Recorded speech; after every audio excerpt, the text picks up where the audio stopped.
안녕하십니까. 법알목 가이드의 박남주입니다. 최근 수십만 명의 구독자를 가진 채널을 포함한 많은 채널들이 마구잡이로 수익 창출이 중지되고 있습니다. 스스로가 이에 관해서 얘기한 채널은 이슈왕 채널, 미노스 채널 등이 있죠. 그리고 이뿐만이 아니라 새로 시작하는 채널 또한 수익 창출 조건인 구독자 1000명과 4000시간 플레이 타임을 만족시켜도 유튜브의 기준에 맞지 않으면 수익 창출 승인이 나고 있지 않는 상황입니다. 도대체 왜 유튜브가 이런 채널들의 수익을 막고 있는 것일까요? 유튜브가 이러는 데는 여러 이유가 있겠지만 저는 두 가지 정도의 큰 이유가 복합적으로 얽혀 있어서 이런다고 생각합니다. 첫 번째는 바로 통칭 신TV라고 불리는 사진 및 영상 불법 짜깁기 채널 죽이기이고, 두 번째는 저작권입니다. 첫 번째부터 말씀드리겠습니다. 일단 많은 사람들이 일명 신TV로 부르는 채널이 뭔지 모르시는 분들을 위해서 예를 하나 들어보겠습니다. 브라질의 수도 스톡홀름에 있는 유명한 지질학자 오스트랄로 크로마뇽 교수는 원래 강아지는 다리가 4개인 종과 8개인 종이 있었다고 자신의 메모장에 밝혔습니다. 그렇지만 두 종끼리의 싸움이 일어났고 다리가 8개인 강아지들은 움직이기 불편해서 4개인 강아지들에게 물려 죽어서 멸종했다고 하네요. 다음 영상은 고양이의 다리가 4개인 이유에 대해서 알아보려고 합니다. 우리 구독이들 그때까지 잊지 말고 기다려. 이해가 되시죠? 이런 식으로 사진과 영상들을 검색되는 대로 가져와서 대충 아무렇게나 이동, 확대, 축소시키면서 말도 안 되는 어그로성 영상만 만드는 그런 채널입니다. 이런 채널들을 부를 때 사진, 영상, 불법 짜깁기 채널이라고 부르기 불편하니까 이런 용어가 생긴 것 같네요. 그리고 이런 채널들을 패러디하면서 비판하고 있는 이 채널과는 관계가 없으니 오해하지 마시기 바랍니다. 유튜브는 대부분의 수익이 광고주들의 지갑에서 나옵니다. 광고주들이 자신들의 광고를 넣어달라고 유튜브에 구글 애드워즈를 통해서 돈을 집어넣으면 유튜브는 자신들의 기술을 통해서 그 영상의 주제와 관련이 있다고 판단되는 영상에다가 그 광고를 집어넣어줍니다. 이거는 제목과도 관련이 있고 영상의 내용과도 관련이 있습니다. 영상에서 엉덩이에 관련된 얘기를 하면 그 영상에 학문외과 광고가 달리는 식이죠. 이건 실화예요.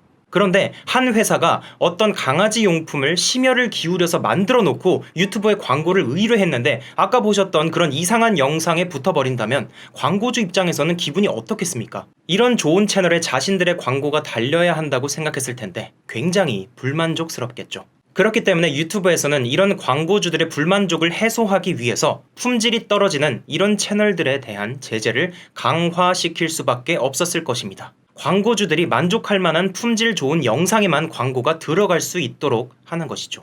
두 번째는 저작권입니다. 물론 예외적으로 아닌 경우도 있지만 자신이 저작권을 침해당했다고 따질 수 있는 사람은 기본적으로는 저작권을 소유한 자입니다. 유튜브는 업로드된 영상들을 어느 정도 범위 안에서 독점적으로 사용할 수 있는 그런 권리를 가진 플랫폼일 뿐입니다. 그렇기 때문에 유튜브는 어떤 영상에 대해서 이거 저작권 침해네 라면서 직접적으로 제재를 가할 수가 없습니다. 만약에 자기들이 보기에 저작권을 침해했다고 판단되는 모든 영상에다가 유튜브 스스로 저작권 침해 신고나 경고를 날려버렸다면 아마 큰 소송에 휘말렸겠죠. 그렇기 때문에 유튜브는 저작권을 소유한 자가 저작권 침해에 대해서 신고를 할 때만 처리를 해주고 있습니다. 타인이 신고를 할 때는 접수만 해줄 뿐 처리 안 합니다. 그런데 유튜브는 그동안 저작권 문제로 엄청나게 욕을 먹어왔거든요. 유튜브 입장에서는 모든 저작권자가 직접 침해 신고를 하기를 기대할 수도 없는 상황에서 이 문제를 반드시 해결해야만 했을 것입니다. 저작권자로부터도 욕을 안 먹으면서요. 저는 지금 말씀드린 이 두 가지의 문제를 해결하기 위해서 수익을 막고 있는 것이라고 생각합니다. 이런 채널들의 특징은 자신을 직접 드러내지 않으면서 다른 사람의 사진과 영상을 가져와서 빠르게 짜깁기해서 올리는 것인데, 이런 채널들을 돈을 못 벌게 해서 도태시킨다면 유튜브 콘텐츠의 전체적인 품질을 향상시킬 수도 있고 저작권 문제도 일부 해결할 수 있기 때문입니다. 그래서 여기 유튜브의 애드센스 컨텐츠 품질 가이드라인을 보시면 재사용된 컨텐츠나 중복되는 컨텐츠가 주력인 채널에 대해서 수익을 정지시키고 있는 것이죠.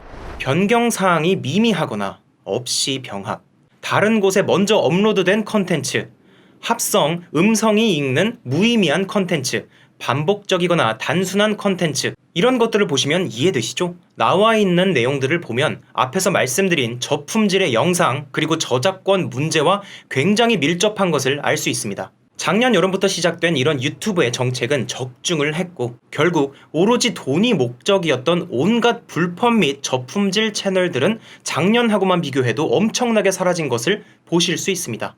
여기까지만 보면 굉장히 유튜브가 시청자들에게 고품질의 저작권 문제 없는 독창적인 컨텐츠를 제공하고자 노력을 한다고 볼 수도 있습니다. 그리고 저도 이런 부분에 대해서는 유튜브가 나름 잘하고 있는 측면이 크다고 생각하죠. 저도 고품질의 플랫폼에서 일하는 게 좋으니까요.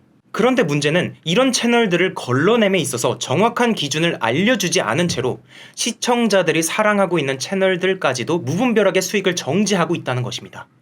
영상과 사진이 이미 사용됐다든지 또는 합성된 음성이 나온다고 해도 이미 수십만 명의 선택을 받은 콘텐츠를 생산하는 채널이라면 그들만의 아이덴티티가 있기 때문에 가능했을 텐데 천편일률적인 기준으로 이런 채널들까지 없애버리는 것 어떻게 생각하시나요? 물론 엄청난 수의 컨텐츠를 사람이 전부 판단할 수는 없기 때문이긴 하겠지만 해당 채널들을 사랑했던 시청자들의 입장에서는 굉장히 아쉬울 수밖에 없는 정책이라고 생각합니다. 그리고 유튜버 입장에서는 수익 창출이 정지돼도 다시 검토를 받을 수 있는데 어떤 영상에 어느 부분에 문제가 있는지 전혀 가르쳐주고 있지 않기 때문에 도대체 뭔 영상을 지워버리고 다시 시작해야 할지도 알 수가 없는 상황입니다. 게다가 아예 수익 창출 승인 재검토를 다시는 받지 못하게 되는 경우도 있다고 하네요. 뭐 어쨌든 결국 우리들은 이런 유튜브의 방식에 적응을 할 수밖에 없겠죠. 주변에 나 유튜브나 한번 해볼까? 라는 사람들이 참 많은데 혹시라도 시작하시고 싶다면 남이 썼던 반복되는 사진이나 영상들의 짜깁기 또는 기계음 같은 것들을 사용하지 않으셨으면 좋겠네요.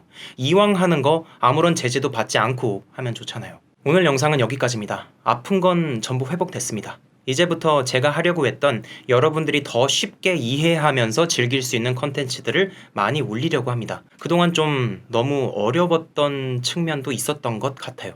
시청해주셔서 감사합니다. 법알목 가이드의 시즌2는 이제부터 시작입니다.